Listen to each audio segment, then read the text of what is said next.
everyone, Lisa here with the Center for Entrepreneurship at the University of Nebraska at Kearney. And we are really excited to have our faculty spotlight this month with Dr. David Nabb. He is one of our local innovators, and so I'm going to visit with him a little bit about an invention that he has and how he is an entrepreneur. So thank you so much. Oh, I'm so happy to be here. Good, good.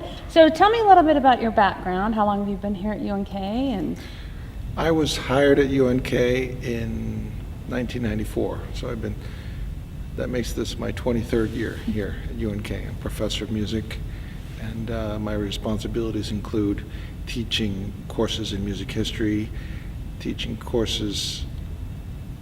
lessons to woodwind performance, in woodwind's performance, saxophone, clarinet, oboe, and bassoon. wow. And, that's what I've been doing for 23 years, and I love it. I love it here. So you've always been involved with music, young, growing into it? Absolutely. It's always been my first passion. Great. Started playing saxophone in beginning band in 5th grade in Bluegrass, Iowa, and then just the more I learned about saxophone, the more interested I became. And I was connected with a very fine teacher when I was in junior high school named Dick Holtz, and he just set me on the track, and it just, the more I learned about it, the more I enjoyed it. Very good. Studied at Indiana University, did 2 degrees there, and then did some teaching and performing for a few years, and then went back to the University of North Texas to do a PhD in music education. Okay. And then I was hired here. And you're from the Kearney area? Did you grow up in this I area? grew up in Iowa, as a matter of fact, okay. Outside of Davenport, Iowa, in a very small town. Okay. All right. Yeah, those teachers when you're young, they really can impact you, can't they? I think, yeah, and especially something as personal as music really really helps to have a individual contact, a person to go to with questions. You obviously have been teaching this for a while, and then suddenly you encounter some type of a problem. Yeah. And if you want to tell us a little bit about that. In 2000, on February 26, 2000, almost 17 years ago to the date, it was, I think, a Saturday afternoon. I was at home with my wife, and I was talking on the telephone, and suddenly I experienced a major stroke. To that point, I had been in perfect health. I was a non-smoker. I didn't drink much. I ate good food, very careful with myself. There was no warning. There were no precipitating events. It just suddenly happened. So I won the lottery. Wow. This is kind of what happens. Just very bad luck, and suddenly you're in the hospital, and you're a musician who can't use his hand. I can't even stand up or talk properly. The doctors have no idea of prognosis for improvement.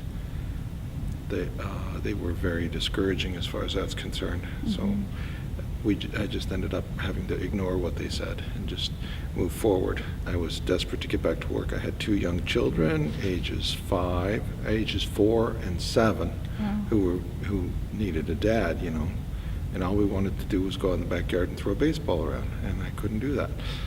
And it was hard. It was just very difficult for my family and for me personally and professionally. My whole professional life was in jeopardy.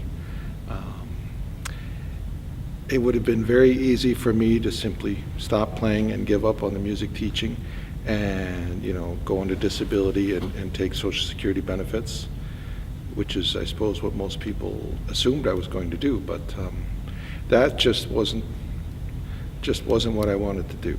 No option. And fortunately, Jeff Stelling, who owns Stelling Brass and Winds here in Kearney, Nebraska, I already knew Jeff quite well, and he had been working on my instruments, repairing them. He has a musical instrument repair business here in Kearney, and he had been working on my horns for a number of years, and he is a creative genius, and he simply said, I want to build a one-handed saxophone. And I initially thought it was a terrible idea. I said, one-handed saxophone? People just don't do that because, it's hard to play with 2 hands. Right. What are you going to do? And I said, it won't be able to do everything. He said, no. He said, I'm going to build one that can do everything. And we struggled with it, and it wasn't an easy, there was no easy How long answer. after your stroke did this take place? We started talking about it when I was still in the hospital. Oh, wow. So the pretty telephone. immediately. Well, within a month or two, within 6 weeks or so, their progress was negligible. I couldn't walk, and of course, what I wanted to do was just make a complete recovery and get back to my work, but I couldn't do that. See, the saxophone is not like the piano. On the piano, you can play middle C with any of your 10 fingers. But the saxophone, one finger is assigned to each key. We found a way to take advantage of that by having, see, my left hand was severely affected. My right hand is still completely normal. So my right hand taking over the jobs of the left hand fingers. And Jeff invented a key that is completely revolutionary, never been done in the world. And so what this instrument does is this finger does what it normally does, because we still have to do the right hand stuff. And it takes over all the jobs of this finger. Wow. And so this finger is no longer necessary. And then you do the same thing. This finger does what it normally does and takes over all the jobs of this one. This finger does what it normally does and takes over all the jobs of this one, and so on down the line. And he calls this a toggle key. Right. Toggle I key read about system. that. So. And it's never been done before in the history of the solar system. And Jeff did it here in Kearney, Nebraska. So how long did it take you? I mean, you talked about all sorts of different ideas of how to do this. Well, how long did it take you before the toggle system made its appearance? Well, okay, we talked about it for considerable time, and then we didn't know if he could do it, he didn't know if he could do it, and we were just playing around with ideas. So then he went into a shop, and he said, I made 3 prototypes, and one of them sort of works. And that was about a month after we started talking about it. One of them sort of works, and I might try and do something like that. And then so he took an old beat-up saxophone that had no value. It was all rusted and caved in, and he cleaned it up so it looked like new. And then, because it basically had no value, it wouldn't. Right. There was no loss if the experiment didn't work. And so he started trying to put this mechanism on that horn, and the instrument was it's called a Bundy 2, and it started to work, and much better than either of us had ever anticipated. It was just beyond our dreams. You've got a working prototype. How far out now were you? A year, 2 years? He started working, he made the models in about, I suppose, June of 2000, and it took about a month to come up with those. And then in July, he started putting it on this Bundy 2 body, and then it took a year. It took until about the following July for that instrument to be playable. Okay. And then we spent a year modifying the Bundy 2 Sure. and moving things around. I said, well, this key is good here, but it would be better here. So a couple years have transpired And since. then after about a year of modifying the Bundy 2, then it was in the state, in a very playable state. And I used that horn in my teaching. So going through this whole process with Jeff, did it help you personally with kind of your rehabilitation and after the stroke and recovery? It was everything to me. Because, this is not just it's not just a job.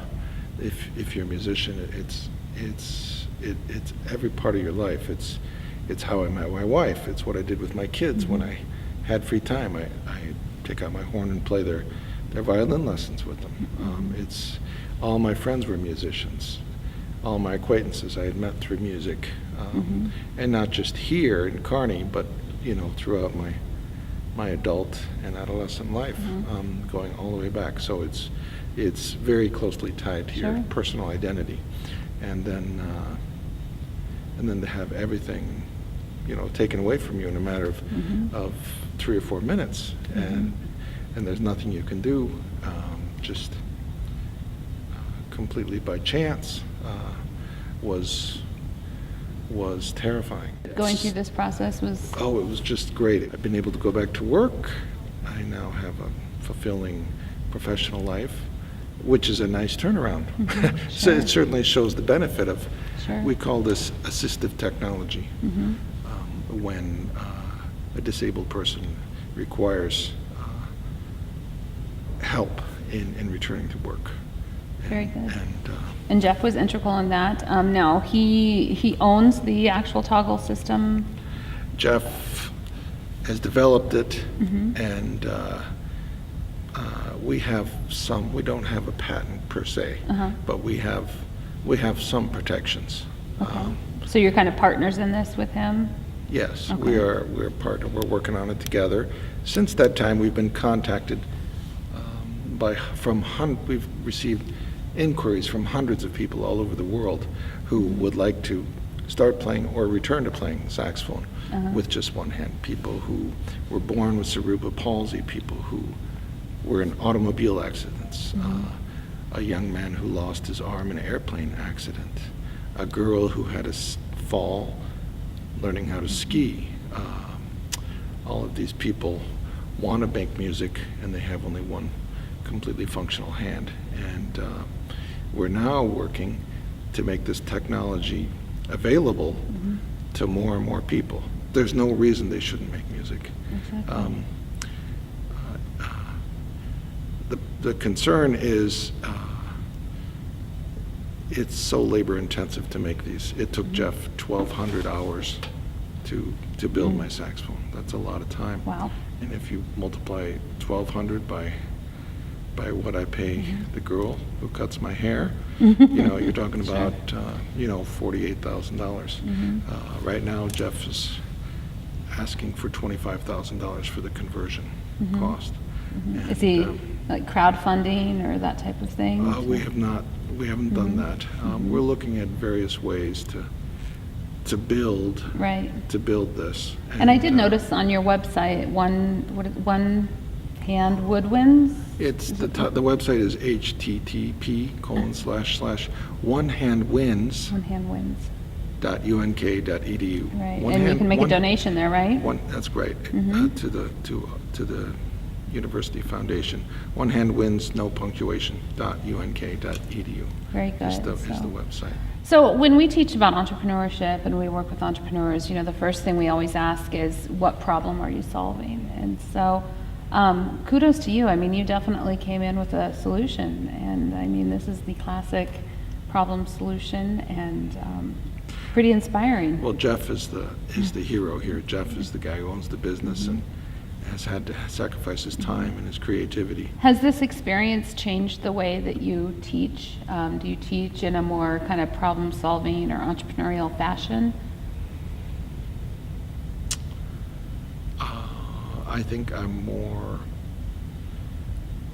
I think I connect with students differently. I think I'm a better problem solver, and I'm less intimidated by severe challenges than maybe I used to. And I think I have more self-confidence than I did before all of this started. Wonderful. So there's always a silver lining, right? Well, you gotta think that way. We all need to survive.